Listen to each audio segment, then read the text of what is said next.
నమస్తే. Welcome to political bridge. Social మీడియాలో 2 రోజుల నుంచి ఒకటే పెంగ్విన్ గోల. ఆ పెంగ్విన్ ఏదో వీళ్ళకి పెట్టైనట్టు, దాని ఫీలింగ్స్ సోషల్ మీడియాలో ఉన్న నెటిజన్స్‌తో పంచుకున్నట్లు, వాళ్ళకి నచ్చిన స్టోరీలు దానికి యాడ్ చేసి స్టోరీలు రాస్తూ ఉన్నారు సోషల్ మీడియాలో.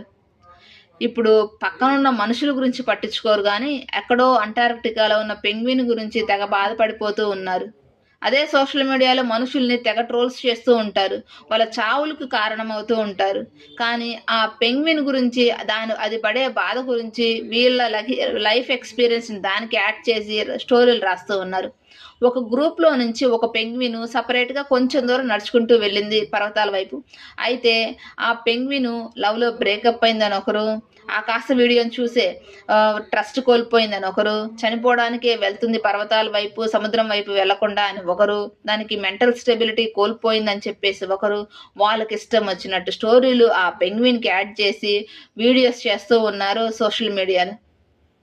ఏ రోజు పక్కనున్న మనుషుల గురించి ఆలోచించలేదు. ఇప్పుడున్న జనరేషన్ అయితే ముఖ్యంగా సోషల్ మీడియాని చూసి ఇన్‌స్పైర్ అయ్యి మోటివేట్ అవుతుంది కానీ, అసలు వాళ్ళ లైఫ్‌కి ఏం కావాలి అనేది నిజంగా తెలుసుకోవడం లేకపోతున్నారు. అసలు మనుషులతో ఎలా కలవాలి, వాళ్ళతో ఎలా ఉండాలి అనేది జనరేషన్ అయితే తెలుసుకోలేకపోతుంది అనిపిస్తుంది. మీరేమంటారు? కామెంట్ చేయండి. వీడియో నచ్చితే లైక్ చేయండి, షేర్ చేయండి, సబ్స్క్రైబ్ చేయండి. Thank you.